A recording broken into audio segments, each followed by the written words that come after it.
الحمد لله وكفى والصلاة والسلام على سيد الأنبياء والمرسلين وعلى آله وأصحابه أجمعين.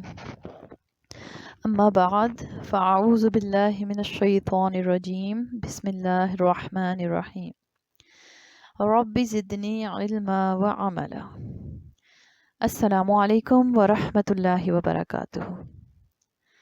مانگ لو گڑ گڑا کے اللہ سے، ابھی مغفرت سستی ہے۔ مانگ لو گڑ گڑا کے اللہ سے، ابھی مغفرت سستی ہے، کیونکہ ماہ رمضان میں رب کی رحمت برستی ہے۔ آج میں رمضان سیریز کے حوالے سے کچھ ایسی چیزوں کے بارے میں آپ کو بتاؤں گی جن چیزوں سے روزہ نہیں ٹوٹتا، مگر ہم بعض اوقات خیال کرتے ہیں کہ شاید ان سے روزہ ٹوٹ جاتا ہے، جیسے بھول کر کھا پی لینے سے۔ صحیح بخاری حدیث نمبر 1812 میں حضرت ابو ہریرہ رضی اللہ تعالیٰ عنہ سے روایت ہے کہ نبی کریم صلی اللہ علیہ وآلہ وسلم نے فرمایا، اگر کسی نے بھول کر کھا پی لیا ہو تو اپنا روزہ جاری رکھنا چاہیے کہ یہ اسے اللہ نے کھلایا پلایا ہے، لیکن ایسا شخص جس میں افطاری تک بھوک پیاس برداشت کرنے کی طاقت ہو تو بہتر ہے کہ اسے یاد دلائیں کہ تیرا روزہ ہے، مت کھا۔ اسے نہ یاد دلانا مکروہ ہوگا، لیکن ایسا شخص جس میں افطاری تک روزہ رکھنے کی قوت نہ ہو تو اسے یاد نہ دلانا زیادہ بہتر ہے۔ اگر کوئی ایسا شخص ہے کہ وہ رمضان کے بعد روزے رکھنے کی قوت نہیں رکھتا یا اسے بعد میں روزہ رکھنا مشکل ہوگا تو بہتر ہے کہ اسے یاد دلا دیا جائے۔ اسی طرح سے مسواک کرنے سے روزہ نہیں ٹوٹتا۔ صحیح بخاری حدیث نمبر 1210 میں حضرت ابو عامر بن ربی رضی اللہ تعالی عنہ سے روایت ہے، فرماتے ہیں کہ میں نے رسول اللہ صلی اللہ علیہ وآلہ وسلم کو روزے کی حالت میں اتنی مرتبہ مسواک کرتے دیکھا جسے میں شمار میں نہیں لا سکتا۔ اسی طرح سے ہر وہ چیز جو جسم میں مساموں کے راستے داخل ہو، یعنی ہمارے پورس کے ذریعے سے ہمارے جسم کے اندر ایبزارب ہو، اس سے روزہ نہیں ٹوٹتا، جیسے تیل لگانے سے، اور اسی طرح سے سرما لگانے سے، یا آنکھ میں کوئی دوائی ڈالنے سے روزہ نہیں ٹوٹتا۔ اسی طرح سے کلی کرنے سے روزہ نہیں ٹوٹتا۔ غرارے نہ کریں۔ اگر غیر اختیاری طور پر پانی حلق میں چلا جائے تو کوئی حرج نہیں، کیونکہ یہ چیز اس کے اختیار میں نہیں تھی۔ اسی طرح سے حلق میں دھواں چلے جانے سے بھی روزہ نہیں ٹوٹتا، لیکن اگر جان بوجھ کر دھواں حلق میں پہنچایا جائے، جیسے سگریٹ یا تمباکو نوشی یا کوئی اور چیز جس سے دھواں حلق میں پہنچایا جاتا ہے، تو اس سے روزہ ٹوٹ جاتا ہے۔ اسی طرح اگر حلق میں مٹی یا چکی پیستے ہوئے آٹا یا کوئی دوائی کوٹتے ہوئے اس میں سے کچھ اڑ کر حلق میں چلا جائے تو روزہ نہیں ٹوٹے گا، کیونکہ اس سے بچنا ناممکن ہے۔ اسی طرح سے اگر خود ہی بے اختیار قے یعنی وامٹ ہو جائے تو روزہ نہیں ٹوٹتا، لیکن اگر زبردستی انگلی حلق میں ڈال کر منہ بھر کر کہہ کر لی تو روزہ ٹوٹ جائے گا۔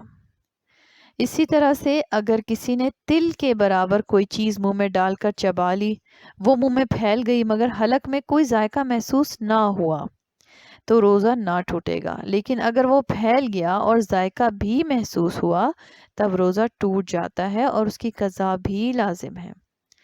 اسی طرح سے اگر کوئی کھانے کی چیز منہ میں رہ گئی، وہ چنے کے دانے سے کم مقدار میں تھی، اس کو نگل لیا تو اس سے روزہ نہیں ٹوٹے گا، لیکن اگر منہ سے باہر نکال لیا پھر کھا لینے سے روزہ ضرور ٹوٹ جاتا ہے۔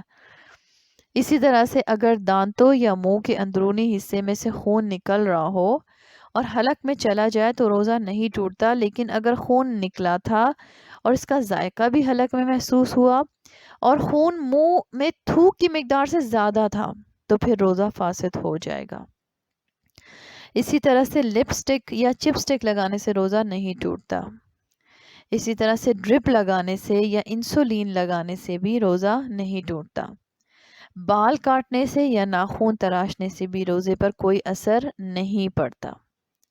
اسی طرح سے خوشبو لگانے سے جو عطر کی ہو یا خوشبو سونگھنے سے جو نیچرل ہو، یعنی کسی خوشبو پھولوں کی خوشبو سے روزہ نہیں ٹوٹتا، پھولوں کی خوشبو سونگھنے سے بھی روزہ نہیں ٹوٹتا۔ اسی طرح سے ناخن تراشنے سے روزے پر کوئی اثر نہیں ہوتا، نہانے سے روزے پر کوئی اثر نہیں ہوتا، اور اگر ناک سے خون بہہ جائے تو بھی روزہ نہیں ٹوٹتا، بشرطے کہ ناک کے ذریعے سے خون حلق میں اتر جائے۔ اگر خون حلق میں اتر گیا اور اس کا ذائقہ بھی محسوس ہوا اور وہ منہ میں تھوک کی مقدار سے زیادہ تھا تو روزہ ٹوٹ جائے گا۔ لیکن اگر کسی کو خون دیا یا خون ٹیسٹ کروایا تو اس سے روزہ نہیں ٹوٹے گا۔ صحیح بخاری حدیث نمبر 2014 میں حضرت ابو ہریرہ رضی اللہ تعالیٰ عنہ سے روایت ہے کہ رسول اللہ صلی اللہ علیہ وآلہ وسلم نے فرمایا، جس شخص نے ایمان کے ساتھ یعنی شریعت کو حق جانتے ہوئے اور فرضیت رمضان کا اعتقاد رکھتے ہوئے اور طلب ثواب کی خاطر یعنی کسی خوف یا ریاکاری کی وجہ سے نہیں بلکہ اللہ تعالیٰ کی رضا حاصل کرنے کے لیے رمضان کا روزہ رکھا تو اس کے وہ گناہ بخش دیے جائیں گے جو اس نے پہلے کیے تھے، اور جو شخص ایمان کے ساتھ اور طلب ثواب کی نیت سے رمضان میں کھڑا ہوا تو اس کے وہ گناہ بخش دیے جائیں گے جو اس نے پہلے کیے تھے۔ اسی طرح سے جو شب قدر میں ایمان کے ساتھ اور طلب ثواب کی خاطر کھڑا ہوا تو اس کے وہ گناہ بخش دیے جائیں گے جو اس سے پہلے کیے۔ اللہ پاک سے دعا ہے کہ اللہ پاک ہمارے روزوں کو قبول فرمائے اور ہمارے گناہوں کو معاف فرما دے، آمین۔ اللہ پاک ہمیں دین کی صحیح سمجھ عطا فرمائے، آمین۔ وما توفیقی الا باللہ علیہ توکلت و الیہ انیب۔ السلام علیکم ورحمۃ اللہ وبرکاتہ۔